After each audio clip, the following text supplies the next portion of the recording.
Welcome to the eternal life of the Black Dahlia, the story of the most famous unsolved murder in Los Angeles, and the woman behind the myth who never dreamed of infamy. This is Allegra Lansing. In Episode 5, Girl in Motion, Darkness in Bloom, Los Angeles embraces Elizabeth Short in light and shadow, from the secrets inside the home of a powerful man with formidable connections to a cramped room with girls who courted danger.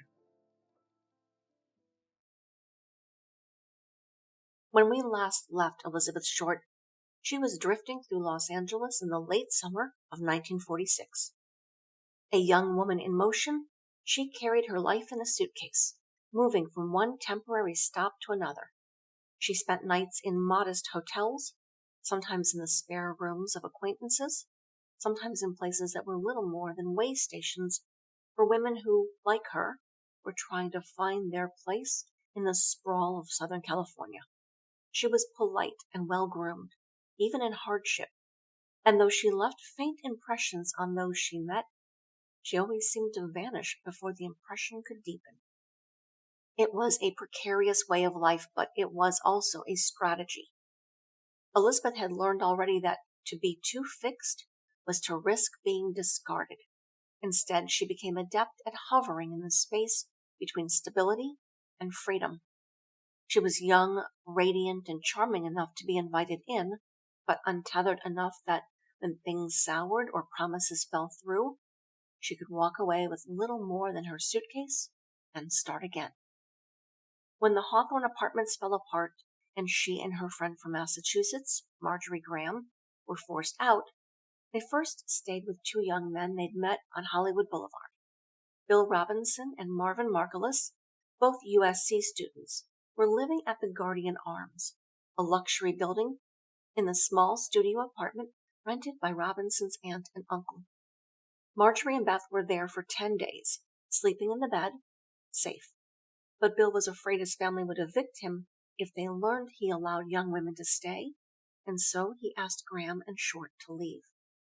Beth and her friend then went to stay at the Hotel Figueroa for 6 days, thanks to an unknown benefactor, before they were ejected. After that, they were invited to stay with Sid Zaid, a 32-year-old musician living with his parents in a small bungalow on Windsor Boulevard. Sid's home was not glamorous, but it was shelter, and for a brief moment, the two women had a reprieve. Beth took free meals where she could find them, at Brittingham's next to the CBS studios, or at Tom Brenneman's on North Vine, ordering a Reuben and a Coke, while men around her wondered what kind of girl she was, and what kind of story she had. Yet the limits of that kind of existence were pressing in. Moving endlessly from hotel to hotel meant spending money she didn't have, depending on others she didn't always trust. She was still grieving, in ways unspoken, for the fiancé she had lost in Florida, still trying to fill the hole that his absence carved into her. She longed for companionship, for security, for someone who might anchor her restless spirit. Sid Zaid allowed Beth and Marjorie to stay with him until his parents not so subtly asked him to move the women out of the room he kept in the family home. But he offered an alternative, a man he knew who might have a place for the women to stay. That man's name was Mark Hansen. He was older, powerful, and wealthy, a man well known in Los Angeles nightlife. He co-owned the Florentine Gardens, a famous nightclub on Hollywood Boulevard where big bands played, chorus girls lined the stage, and celebrities mingled with men whose names never appeared in the society pages, but who controlled much of the city from the shadows. Hansen was an immigrant who had made himself into a Hollywood impresario, and with that transformation came influence. He was not simply a nightclub owner and manager.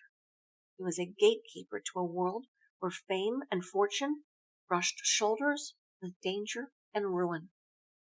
For Elizabeth, meeting Hansen would mean stepping into a new orbit. Here was someone who didn't just survive Los Angeles, he dominated it. In him, she may have seen the possibility of employment, of stability, even glamour. and in her he may have seen what he had seen in so many young women before: youth, beauty, pliability, and need. It was a relationship unequal in every sense, but it was also the kind of relationship Elizabeth's life, up to this point, had prepared her for, a negotiation between what she longed for and what she had to give. As autumn cooled the Los Angeles nights, Elizabeth carried her suitcase through another threshold, stepping into Hansen's home and into a chapter of her life that would bring her closer to the heart of Hollywood's glitter and closer to the dangers lurking behind it. The Florentine Gardens is itself a character in this story. In 1946, it was one of the jewels of Hollywood nightlife, famous for its Art Deco interiors, its neon-lit marquee, its dance floor, where servicemen on leave would spend their paychecks, and where the city's elite came to be seen. Outside, Hollywood Boulevard pulsed with light: the Egyptian Theater, Grauman's Chinese, the jazz clubs and dance halls, all spilling music and cigarette smoke into the night air. Inside the Florentine Gardens, the glamour was carefully staged, but behind the scenes, deals were cut, promises made and broken, and women like Elizabeth Short found themselves navigating the blurred line between opportunity and exploitation. Around October 1st, 1946, Sid Zaid introduced Beth and Marjorie to Mark Hansen at the Florentine Gardens. Sid's parents had asked him to please secure other lodgings for the two young women. Hansen was in his mid-50s then, compact, assured, graying hair cut neat, the Danish lilt still audible in his English.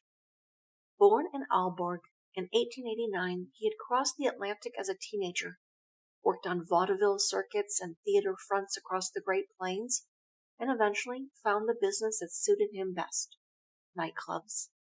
By the late 1930s, he'd become a quiet institution in Hollywood: investor, operator, impresario.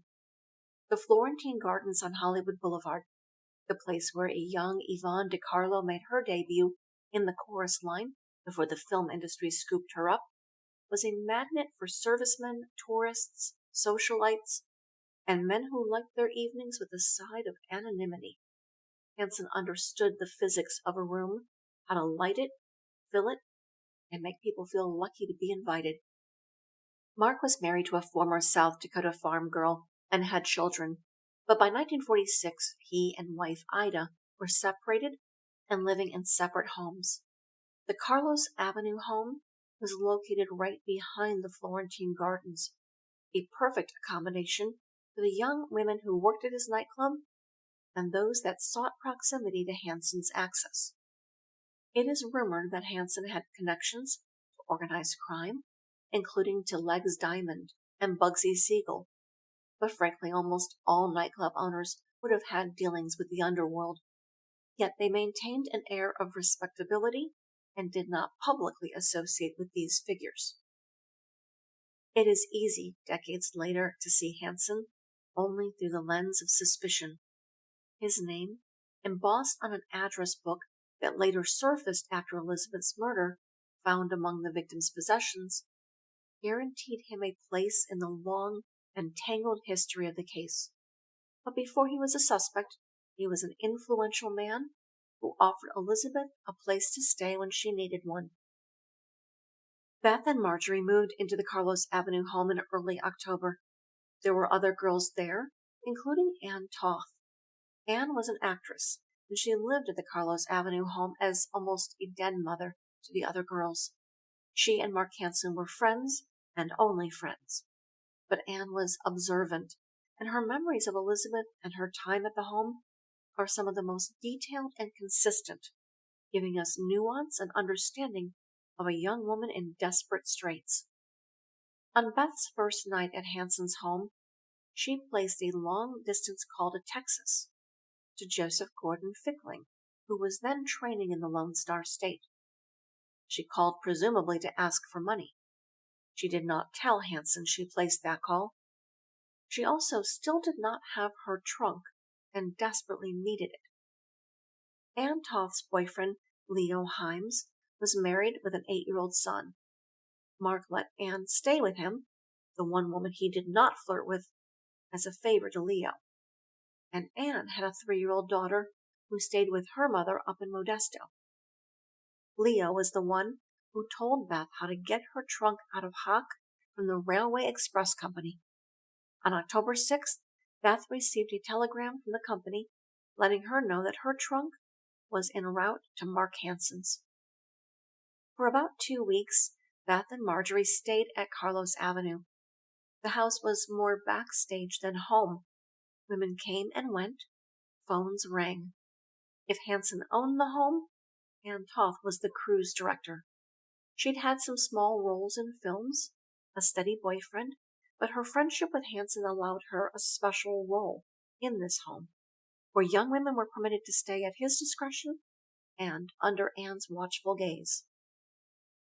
Beth was careful in that space, polite, observant, hair immaculate, clothing pressed. She learned the turns of the household quickly, when to be visible, when to be quiet. To Beth, the arrangement looked like relief. A room, meals that didn't depend on who noticed her at a counter stool, even special outings to department stores to buy dresses and cosmetics. The promise, however ephemeral, of proximity to power. She was not a chorus girl and not on the garden's payroll, but Hansen's orbit was full of people who knew people, and her life to this point had taught her that people could be bridges. She moved through the house with care, making herself useful, making herself less heavy than burdens usually are. Even in those first days at Carlos Avenue, Beth could feel the unspoken rules shaping around her. Hansen enjoyed being the benefactor. Women in residence gave his house a bit of glamour and excitement that flattered him. But this was not a sanctuary. It was a system.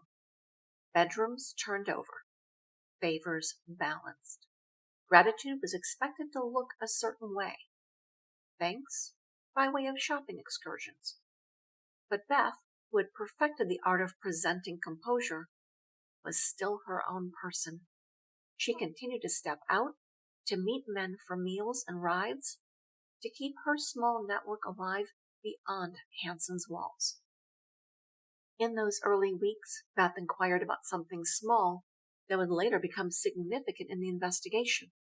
A black leather address book embossed with Mark Hansen's name.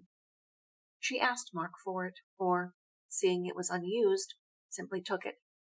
Over the next several months, anyone she encountered wound up written in that book. The truth, of course, was that nothing at Carlos Avenue was built for permanence. Hansen's house was a place where young women landed because a man with power had opened the door. If you understood the rule book, you could last. If you didn't, or if you did and then declined it, you became, sooner or later, a problem to be solved. At first, life at Carlos Avenue moved like a stage play in perfect lighting. Beth and Marjorie were grateful guests. They rose late, helped tidy the kitchen, and made pleasantries with the other women. Beth understood the script. She laughed when expected, smiled at compliments, made herself both useful and decorative. Marjorie was less disciplined. She enjoyed Hansen's liquor cabinet, invited friends who lingered too long, and grew sloppy when she drank. Beth, by contrast, stayed poised, her manners intact, but her independence caused different trouble. Ann Toth later said Hansen liked the girl, but she irritated him. He admired her composure, envied her attention, and resented the men who provided it. To a man used to control, Beth's self-possession read as mockery. She wasn't employed at the gardens, wasn't beholden to him for wages, and wasn't his mistress. Yet she was still in his home, living under his roof, eating his food, sleeping in a bed he owned. That imbalance itched at him. The first open tension came over the men. She still saw men outside the household. Sometimes they walked her home, sometimes waited by the curb, sometimes honked their horns from the street. To Hansen, that looked like defiance. Anne Toth would later remember Beth as self-possessed, elusive, precise about her appearance. Not loud, not sloppy, not a girl who made a mess in rooms she didn't pay for. Whatever Anne's private calculations, she understood that Beth brought a quiet kind of light to the house, elegant without being costly, grateful without being servile. Anne later said, "We used to kid her about her Bostonian accent. She was immaculate about her person, peeled off her underclothes every night to wash them for the next day, and she thought highly of her mother. Now you must admit any girl who speaks highly of her mother must be something to her." When people remembered Elizabeth Short, they almost always began with her beauty, the raven hair, the ivory skin, the way she carried herself, as if she belonged on the arm of someone important. But she still suffered from respiratory problems and had a persistent cough, especially during California's rainy seasons. And hidden behind that aura of poise was something Beth worked hard to conceal: her teeth. By her early 20s, her dental health had deteriorated. The autopsy would later confirm cavities and neglected molars, signs of long years without consistent care. She had visible decay, a condition that might have embarrassed anyone, but for Beth, who lived by her looks, it was devastating. Dentistry in the 1940s was expensive and beyond the reach of a young woman bouncing between rooming houses and nightclubs. But Beth found her own solution. Friends and acquaintances remembered that she always kept a small white candle and matches in her purse. When she worried her smile might give her away, she would quietly step into the ladies' room, light the candle, drip a few drops of wax, and press the softened wax over the worst of the dark spots in her teeth. For a little while, the rot disappeared beneath a thin cover. It was temporary, uncomfortable, and fragile, but it worked. The wax trick was more than a cosmetic fix. It was a quiet window into the way Elizabeth survived in Los Angeles.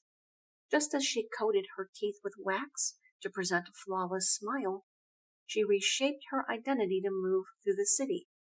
One version of herself for servicemen, another for girlfriends, another still for the men of power who circled places like Hansen's Florentine Gardens. The illusion never lasted, but it bought her time. A little bit of belonging, a little bit of safety, enough to get her through a night.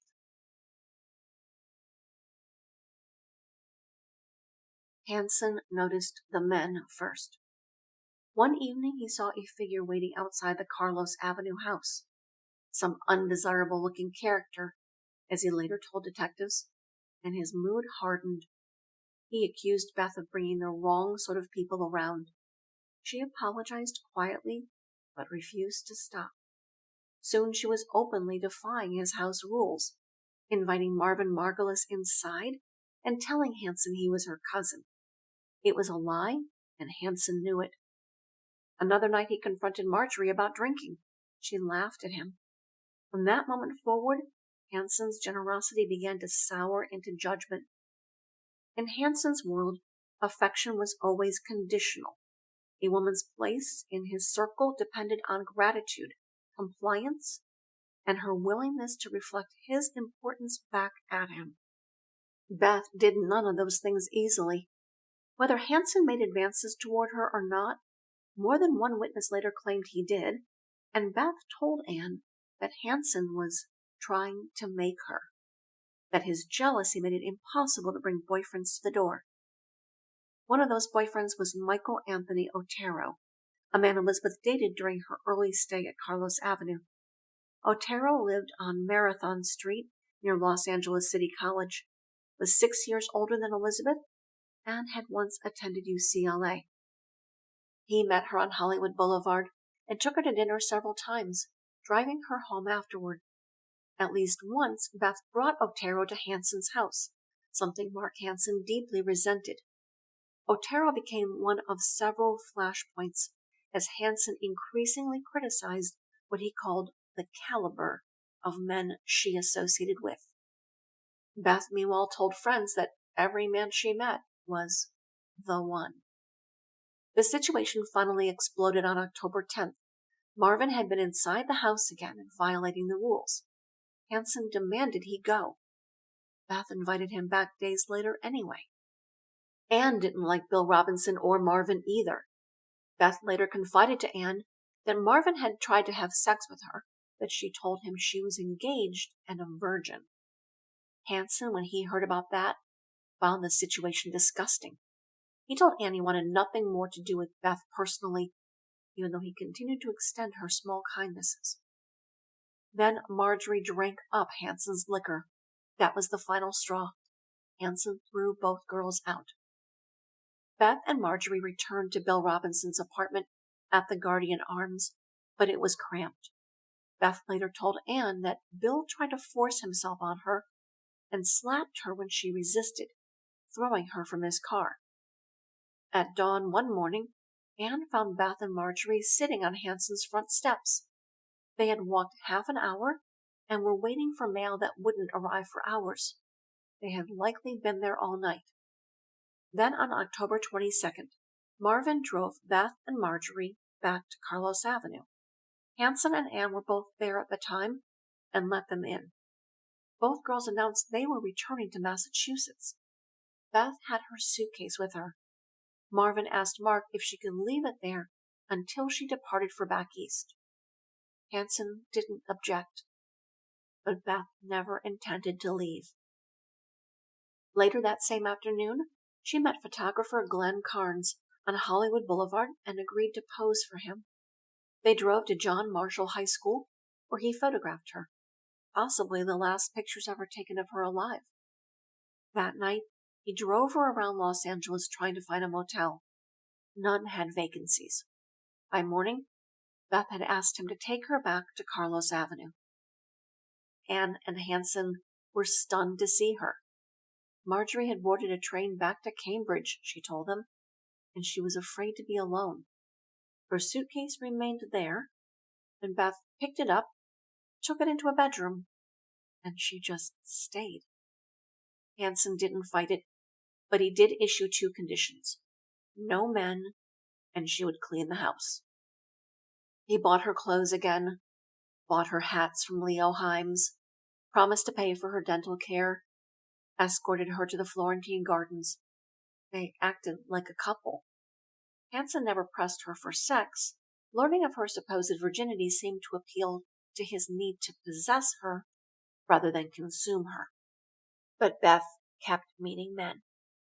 They called the house in the afternoons and evenings, their voices filtering through the heavy walls of Carlos Avenue. Beth told Anne they were workmates, though Anne never knew where this supposed job was. Beth left each morning carefully dressed, her hair set, her gloves in place, and returned at dusk with no pay stub, no proof of employment, only the faint smell of cologne or cigarette smoke clinging to her clothes. Hansen noticed everything. He was the kind of man who counted, who tracked, who knew when something was slipping from his control. His temper, which had cooled after her return, began to simmer again. When Beth threw away several bottles of his cologne while cleaning his bathroom, thinking perhaps she was doing him a favor, Hansen erupted. To him, it wasn't about the cologne. It was about territory, about a young woman who had been allowed back into his house, now touching his private things, rearranging his world, acting as though she belonged there. And then came November 12th. Beth was in Anne's quarters when she heard the front door open that evening. Voices, laughter, a woman. When she realized Hansen had brought another woman into the house, something inside her snapped. Beth flew out of bed and rushed toward them, furious, humiliated, and suddenly no longer the quiet girl who said she was engaged to some mysterious officer and untouchable. Anne later said Beth nearly attacked the woman outright, convinced that Hansen was betraying her, even though nothing had ever been formally promised. Hansen stepped between them. The confrontation was ugly, volatile, impossible to ignore. It wasn't just jealousy, it was the collision of power and desperation. Hansen had expected obedience. Beth had expected protection. Both felt wronged. That night, Hansen ordered Elizabeth out. Anne intervened, calming the situation, guiding Beth away before things could explode further. Later, Anne would admit to police that Beth's instincts about the other woman hadn't been wrong, but she also knew how this would end when Hansen's patience ran out, and so she did the only practical thing left to her. Quietly, without consulting Hansen, Anne found Beth a bed at the Chancellor Apartments on North Cherokee Avenue, a place that catered to young women like her, transients and shop girls, and hopefuls living shift to shift. It wasn't glamorous. Beds were shared. Rent was paid nightly. But it was safer than the streets, and safer than remaining within Hansen's grasp. Beth packed her luggage. She departed Carlos Avenue, and behind her, the door closed. The top floor of the Chancellor was reserved for single women. Beth's new room was meant to hold 2, perhaps 4 at most, but it had been crammed with 7 girls, each paying $1 a day, due in advance by the week. Anne paid Beth's first week herself. Beth's initial bunkmate ran a hot dog stand on the Santa Monica boardwalk. The Chancellor was owned by Glyn Wolfe, a troubled and dangerous man with a long criminal record that included auto theft, arson, and even bombing a coal mine. Originally from Indiana, Wolfe drifted west and worked as a stunt pilot for Columbia Pictures before his father purchased the apartment building for him from silent film star turned real estate developer Ruth Roland. Wolfe was notorious for being sexually predatory toward the women who lived there, using his father's money and his position as landlord to buy access and compliance. Beth's room was crowded, the air thick with perfume, powder, and cigarette smoke. 2 of the girls were Texans, bold, loud, and defiant, who smoked marijuana in the evenings. Beth took an immediate dislike to them, and they to her. She tried to remain aloof from the chaos, keeping her clothes neat, her hair immaculate, her smile ready. She was polite and gracious, but she spent long hours on the telephone calling men, arranging dinners and rides. The Texans mocked her for it, calling her the princess, because there always seemed to be someone coming to pick her up. Beth also refused to let anyone borrow her clothes or touch her cosmetics, which made her seem arrogant or distant. Still, she did form a small circle of trust, including Tony Smith, Linda Rohr, and Cheryl Malon, a barmaid. Anne's decision to pay Beth's rent the first week was about more than eviction. It was about safety. She wanted her friend out of Carlos Avenue, but not on the street. Anne may later have told police that Beth wasn't trustworthy, but she also knew the shadow side of Hansen's world. The men who passed through the Florentine Gardens were not just customers. They were hustlers, fixers, and middlemen. And the women who lived under Hansen's roof were part of that system.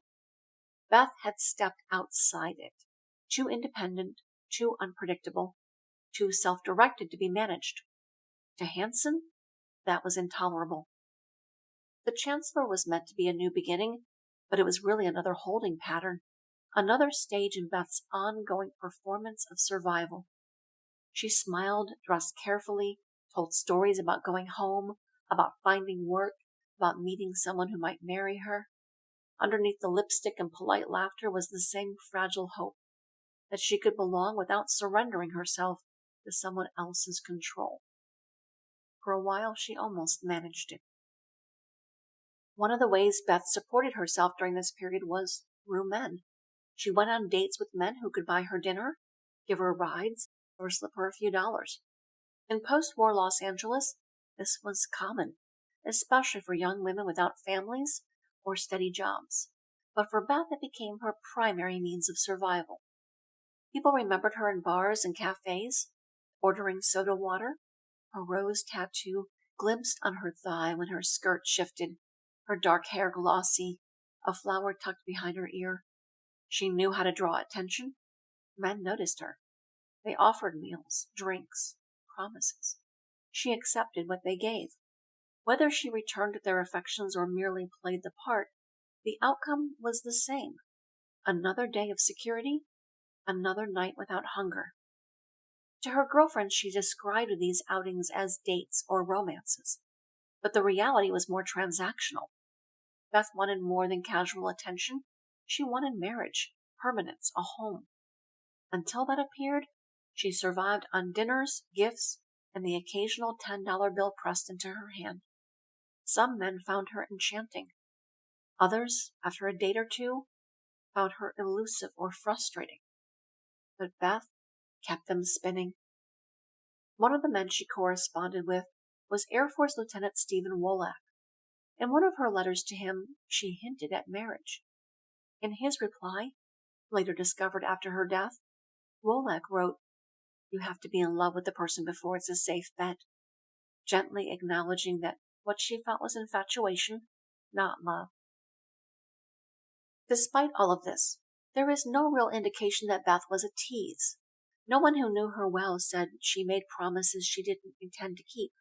She dated, she accepted gifts and money, but there is no evidence she pledged anything in return that she failed to deliver. Yet her roommates, including Linda Rohr, didn't like how she spent her time. Too many phone calls from men, too much outside attention.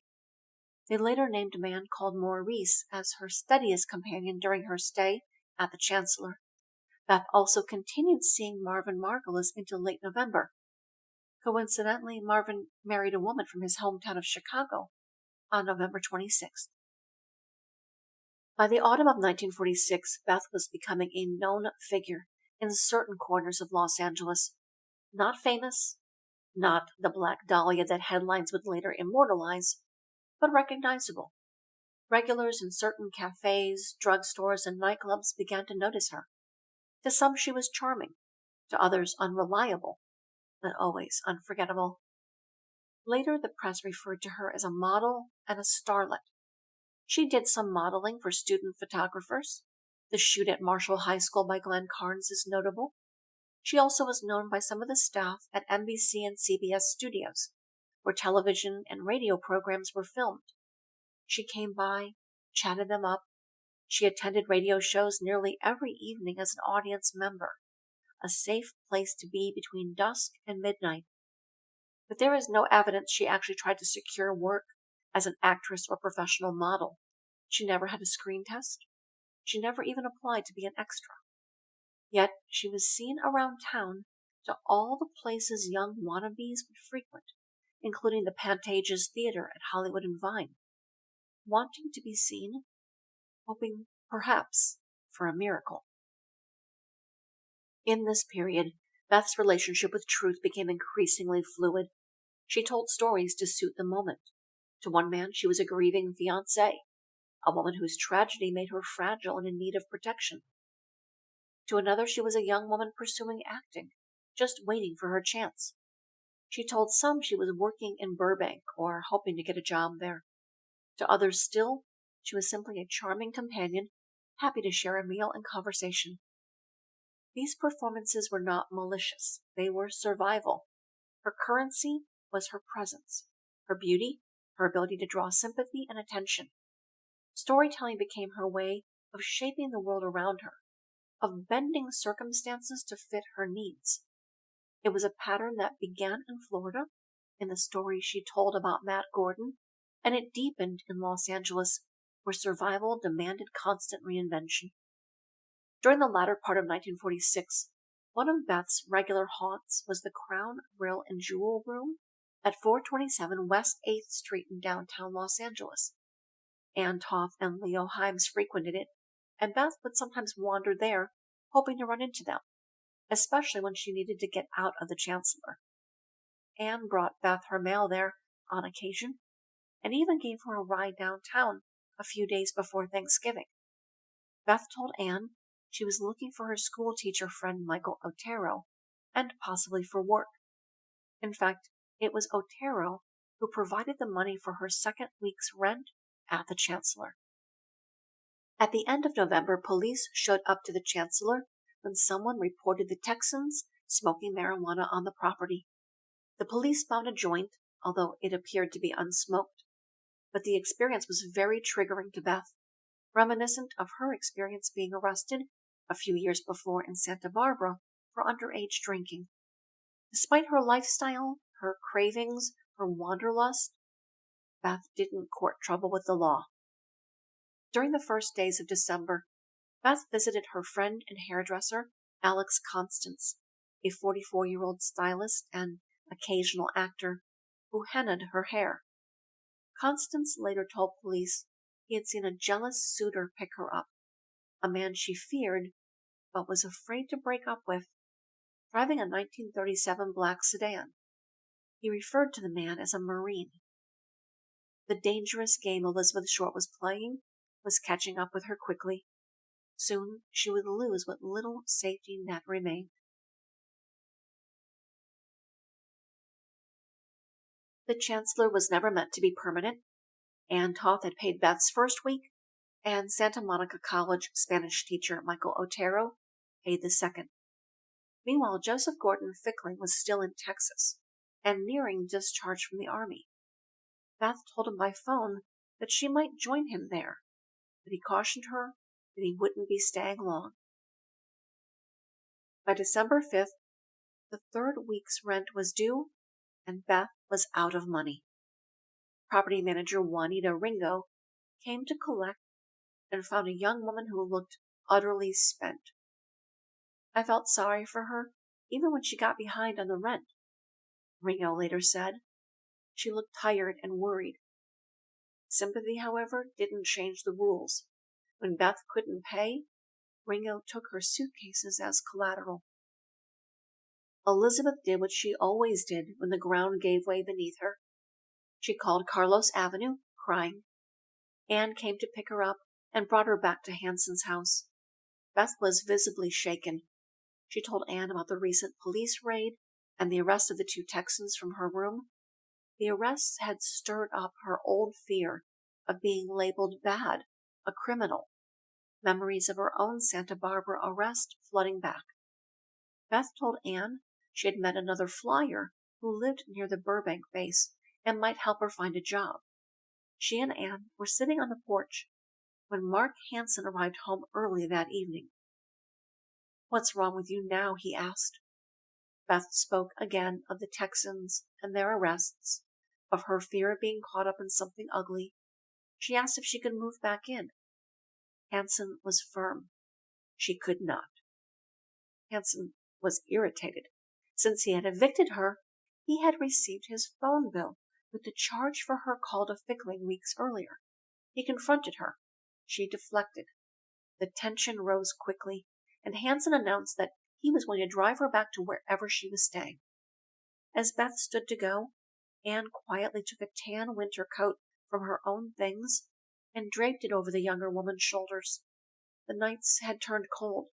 It was the last thing Anne would ever lend Beth, and the final time she saw her friend. Hansen drove Beth, and as he later put it, left her off on the street outside the chancellor.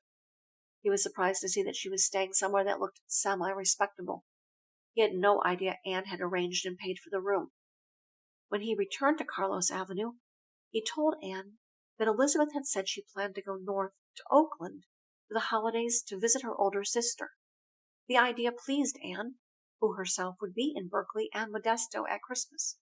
She imagined meeting Beth there and getting her coat back before the new year. No one knows where Beth stayed on the night of December 5th. The next morning, December 6th, she was back at the chancellor with $5. A man waited outside while she zipped out early.